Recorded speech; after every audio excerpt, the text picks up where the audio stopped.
আমার প্রিয় মাধ্যমিক শিক্ষার্থী বন্ধুরা, তোমাদের সকলকে আমার চ্যানেলে স্বাগত জানাই। আশা করছি তোমরা সকলে খুব ভালো আছো। আজকে আমি তোমাদের WBH এর মাধ্যমিকে 2025-এ যে টেস্ট পেপার প্রকাশিত হয়েছে তার 40 পাতা এবং 42 পাতাতে তোমাদের 3 নম্বর এবং যে 4 নম্বর স্কুল আছে সেখানে তোমাদের বাংলার প্রশ্ন দেওয়া রয়েছে। আমি এখান থেকে তোমাদের MCQ এর উত্তরগুলো একটু দেখিয়ে দেবো।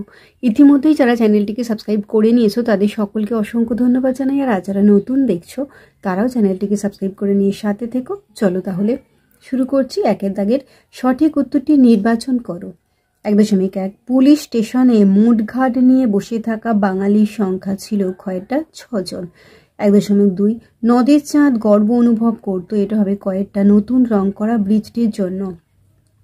1.3 নতুন জামার জন্য অমৃত লুকিয়েছিল, এটা হবে গয়েরটা ইসাবদের গোয়াল ঘরে। 1.4 কার পাতা ছড়ানো করতলের মতো? গয়ের গোলাপি।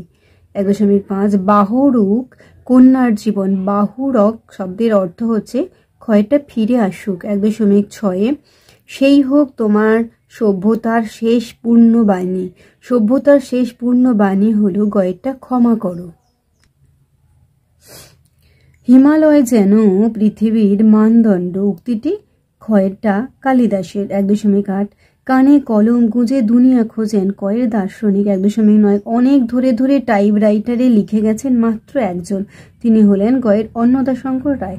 1.10 রাজায় রাজায় যুদ্ধ হয় এই বাক্যের কর্তাটি হলো গয়েরটা ব্যতিহার কর্তা। 1.11 ব্যুৎপত্তি অনুসারে কারক কথাটির অর্থ কয়েরটা যে করে। 1.12 হিংসার বিপরীতের সমাসবদ্ধ পদ হলো, এটা হবে কয়েকটা অহিংসা। 1.13 যে সমাস ব্যাস বাক্য গঠনে অন্য পদের আশ্রয় নিতে হয় তাকে বলছে গয়েরটা নিত্য সমাস। 1.14 নিমাইবাবু চুপ করিয়া রহিলেন, কি ধরনের বাক্য? গয়েরটা নির্দেশক। 1.15 সব মিলিয়ে লেখালেখি রীতিমতো ছোটখাটো একটা অনুষ্ঠান, উদাহরণটি হলো কয়েকটা সরল বাক্যের। 1.16 ক্রিয়ার সঙ্গে কর্তার পুরুষবাচক বিভক্তি যুক্ত হয়, এটা হবে কয়েকটা কর্তৃবাচ্য। 1.17 কোন বাচ্যের ক্রিয়াটি সাধারণত যৌগিক ক্রিয়া হয়, এটা হবে কয়েকটা কর্মবাচ্যের। এবারে আমরা চলে এলাম 4 নম্বর স্কুল, আর পেজ হচ্ছে 42A। দেখো একের সঠিক উত্তরটি নির্বাচন করো। 1.1 বাইজির ছদ্মবেশে হরিদার রোজগার হয়েছিল কয়েকটা 8 টাকা 10 আনা।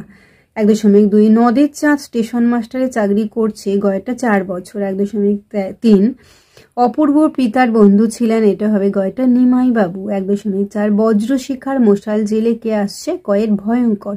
1.5 গান বাঁধবে সহস্র উপায়, কে গান বাঁধবে? এটা হবে কয়েরটা কোকিল। 1.6 হৈমবতী সুত হলেন ক্ষয়ের কার্তিক। 1.7 লেখক রাজশেখর বসু ছেলেবেলার কার লেখা জ্যামিতি পড়েছিলেন? কয়েকটা ব্রহ্মমোহন মল্লিক। 1.8 লাঠি তোমার দিন ফুরাইয়াছে, উক্তিটি কার? উক্তিটি কয়েকটা বঙ্কিমচন্দ্রের। 1.9 বাবু কুইল ডাইভার্স লর্ড কার্জন কাদের উদ্দেশ্য করে বলেছেন? এটা হবে কয়েকটা বাঙালি সাংবাদিক। 1.10 সমাস শব্দের অর্থ হলো কয়েকটা সংক্ষেপ। 1.11 অশুভ ধ্বনিতে ঘোষণা করলো দিনের অন্তিম কাল, নিম্নরেখ পদটি কোন কারক? গয়ের করণ কারক। 1.12 কোন বাচ্চের বাচ্চান্তর হয় না? এটা হবে গয়েরটা কর্মকর্তী বাচ্চের। 1.13 তোমার নাকি মেয়ের বিয়ে, অর্থগত দিক থেকে বাক্যটি হলো কয়েকটা সন্দেহবোধক বাক্য। 1.14 ছাত্র শিক্ষক মিলে কাজটি করেছে, ছাত্র শিক্ষক হলো ঘয়েরটা সহযোগী কর্তা। 1.15 অনুসর্গ এক প্রকার, গয়েরটা অব্যয়পদ। 1.16 ক্রিয়ার পরিপূরক কর্মপদকে বলে বিধেয় কর্ম। 1.17 উপমেয় ও উপমানের গুণগত মিলকে বলে গয়েরটা সাধারণ ধর্ম। তাহলে আমার প্রিয় মাধ্যমিকের শিক্ষার্থী বন্ধুরা, আজকে তোমাদের আমি যে WBH 2025 টেস্ট পেপার প্রকাশিত হয়েছে তার 3 নম্বর এবং 4 নম্বর স্কুল, পেজ হচ্ছে 40 এবং 42, সেখানে তোমাদের বাংলার প্রশ্ন দেওয়া রয়েছে। আমি সেখান থেকে তোমাদের MCQ এর উত্তরগুলো দেখিয়ে দিলাম। আশা করছি সকলেই বুঝতে পেরেছো। ভিডিওটি দেখার জন্য তোমাদের সকলকে অসংখ্য ধন্যবাদ জানাই। ভালো লাগলে লাইক করো, কমেন্ট করো, বন্ধুদের মধ্যে শেয়ার করো। আর আগামী দিনে নতুন নতুন ক্লাসগুলো পাওয়ার জন্য অবশ্যই চ্যানেলটিকে সাবস্ক্রাইব করে সাথে থেকো। তোমরা সকলে খুব ভালো থেকো।